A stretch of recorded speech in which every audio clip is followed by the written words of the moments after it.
जी बिल्कुल आपने सही कहा। और अल्बनीज़ साहब काफी परेशानी में थे उत्तर देने में। मैंने वो इंटरव्यूज देखे हैं, जिस ढंग से उनको जी स्क्रूटनाइज किया गया वहां के रिपोर्टर्स के द्वारा। इवन वहां की संसद में भी बीबीसी की डॉक्यूमेंट्री भी दिखाई गई है, ये भी सुनने में आया है। बिल्कुल। जी। तो बिल्कुल सही कहा आपने। उनका जो कंडक्ट था, उसके बाद मोदी जी वहां से आते हैं और वहां की बहुत से यूनिवर्सिटीज भारतीय स्टूडेंट्स को बैन कर देती हैं।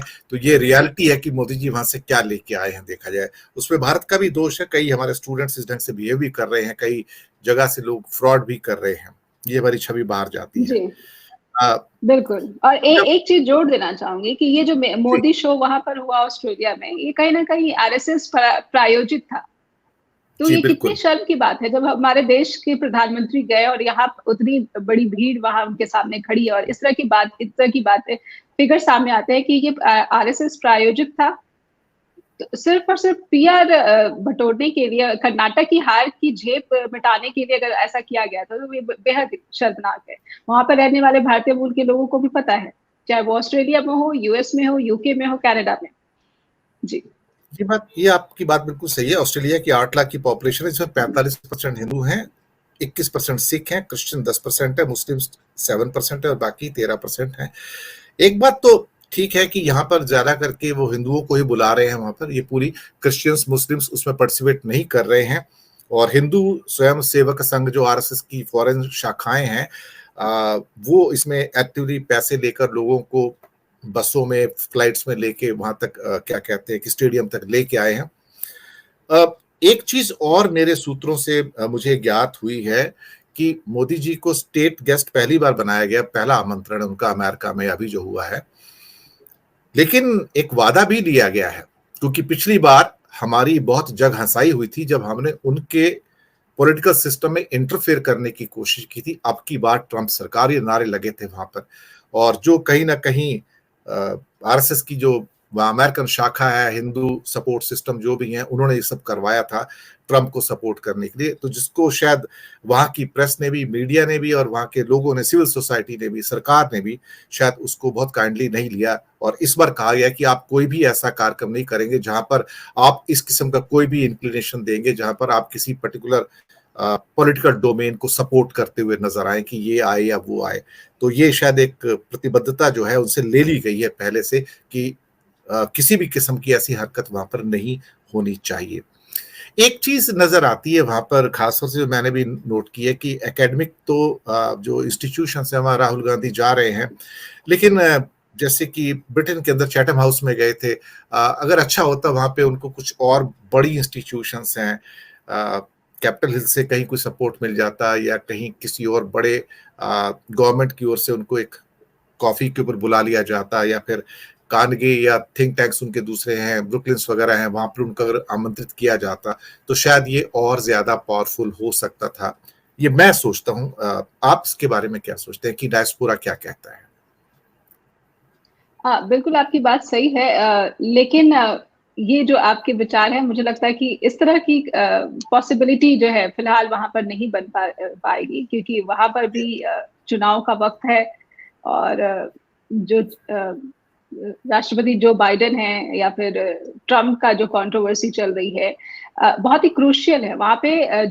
लेकिन मैं ये जरूर इसमें जोड़ना चाहूंगी कि डेमोक्रेसी जो है वहां इतनी ज्यादा सॉलिड है, मजबूत है, कि हर एक बारीक चीज का भी ध्यान रखा जा रहा है।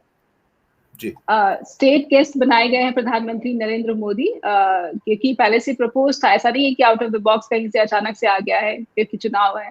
ये जो भारत और अमेरिका के संबंध है, इसमें पहले से ही प्रपोज था, इसलिए ऐसा डेवलपमेंट निकल कर आई है। और गारसेटी जो है अमेरिका के एम्बेसडर भारत में, उन्होंने भी ये बातें पहले ही साफ कर दी थी।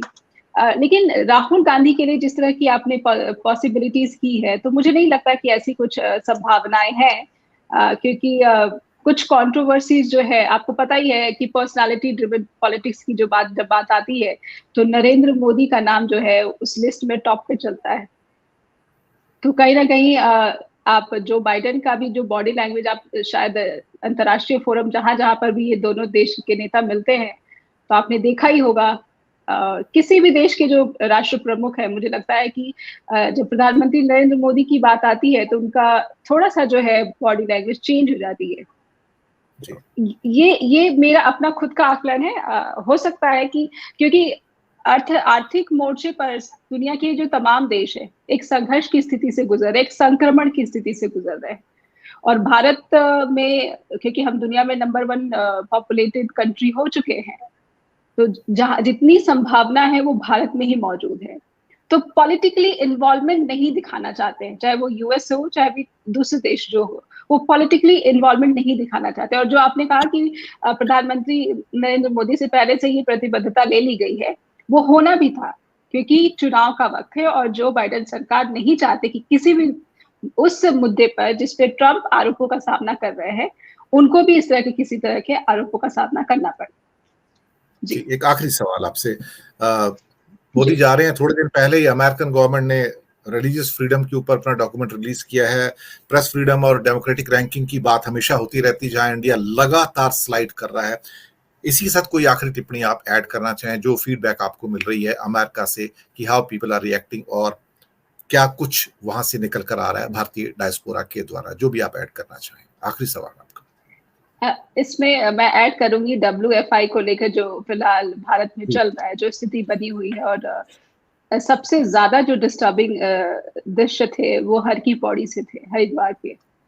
वहां पर बैठे हुए मैं ये समझती हूँ कि बीजेपी हो कांग्रेस हो, इनके मुद्दे अलग अलग हो सकते हैं, लेकिन जब बात देश की बेटियों की आती है, हमारी महिला एथलीट्स की आती है, तो अलग अलग समुदाय के या फिर अलग अलग पार्टियों को समर्थन करने वाले भी, उनकी विचार एक हो जाती है। जब तिरंगा लेकर ये बेटियां किसी भी स्टेडियम में मेडल लेकर वहां पर चलती हैं, तो कोई भी दुनिया के किसी भी देश में बैठा हुआ भारतीय हो, उसका जो सर है वो गौरव से ऊंचा हो जाता है, सीना चौड़ा हो जाता है। लेकिन इन्हीं बेटियों को अगर इस तरह से सुबकते हुए देखना किसी को भी पसंद नहीं है, चाहे वो वहां पर मजदूरी करने गया हो भारतीय हो, चाहे वो बड़ा बिजनेसमैन हो, सबके लिए जो है तिरंगे से बढ़कर कुछ नहीं है। और ये ऐसा है जैसे कि तिरंगे का अपमान किया जा रहा है।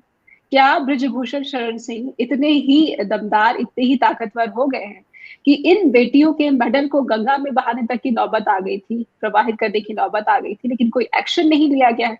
सबसे बड़ी किरकिरी हो रही है, बहुत ज्यादा किरकिरी हो चुकी है।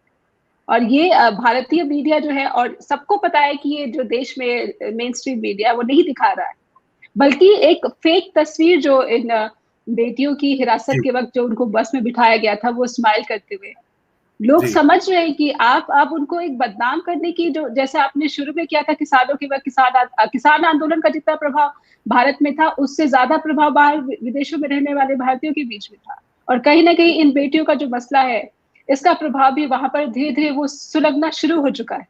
आप जितना ही इसमें ईंधन डालते रहेंगे, ये आग और भड़केगी। समय रहते आपको कार्रवाई करनी ही पड़ेगी। और एक शो में मैंने इसी मुद्दे पर एक शो किया था, मैं जोड़ना चाहूंगी कि बीजेपी के एक प्रवक्ता को कई बार हमें ये कहा जाता है कि निष्पक्षता नहीं होती, तो निष्पक्ष अपने आप को दर्शाने के लिए मैंने रिक्वेस्ट किया कि आप कृपया बीजेपी से कोई प्रतिनिधि भेजिए। लेकिन बीजेपी के प्रतिनिधि ने ऐसा बर्ताव किया, वो सिर्फ बोलना जानते हैं। राहुल गांधी ने कहा है कि बीजेपी में सिर्फ जवाब मिलता है, सवाल नहीं। तो ये जो चीज है, इसके बारे में वहां पे लोगों को पता है। और ऐसे नमूने उदाहरण पेश करके आपने, बृजभूषण जैसे उदाहरण पेश करके आपने बता दिया है कि यहाँ पर क्या हाल। जी बिल्कुल आपने सही कहा। और लगातार ऐसे इंप्रेशन निकल के आ रहे हैं कि भारतीय जनता पार्टी एक ऐसी पार्टी के रूप में उभर कर आ रही है जो दुराचारियों का साथ देती है, कि भाजपा का हाथ दुराचारियों के साथ, चाहे राम रहीम का केस हो या पहले आशाराम बापू का केस हो या अभी पहलवानों की जो बेटियां हैं उनके साथ हो, हर जगह दुराचारियों के साथ खड़े हुए नजर आ रहे हैं। सत्ता का क्या कहते हैं ना कि लालच इतना ज्यादा है कि उसके लिए वो किसी भी चीज को गंवाने के लिए तैयार हो। लालच नहीं है सर, ये नशा है, ये लालच नहीं है, ये नशा इस कदर हावी हो गया है। जी, एक मैंने टिप्पणी कहीं पे मैंने देखी, पता नहीं कहाँ सोशल मीडिया पे, इस पे लिखा था, काश की इनकी भी एक बेटी होती तो दर्द समझते। ये शब्द है, काश इनकी भी एक बेटी होती तो ये दर्द समझते। अब ये किसको इंगित किया गया ये आप सब लोग जानते हैं, लेकिन फिलहाल तो यही नया भारत है, इसी से आपको गुजारा करना पड़ेगा। नेहा जी, बहुत बहुत धन्यवाद आपका कि आपने वक्त निकाला, न्यूज टाइम के मंच से जुड़े और महत्वपूर्ण जानकारियां आपने हमारे साथ घोषित की। बहुत बहुत धन्यवाद आपका। Thank you sir.